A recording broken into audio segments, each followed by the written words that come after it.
whoever. Eh, Ano hindi, po, hindi wait lang. sasali sa'yo yun. Syempre, hindi Hindi sasali sa akin yung yan. isa. Hindi, malay mo, sumali sa akin yan. Kasi ako naman, I go against what my parents want sometimes because that's what it means to be your own person. So, kung sumali sa akin siya, edi I will welcome him. 5 questions, Congressman Barzaga. Yes or no or maybe.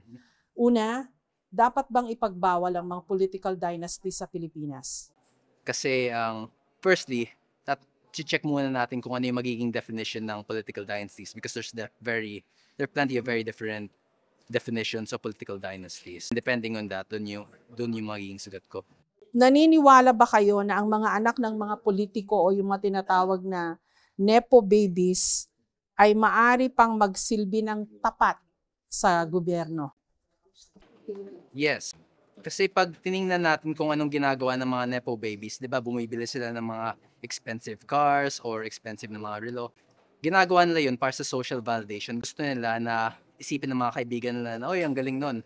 Ang pwede nating gawin is baguhin yung image ng social validation.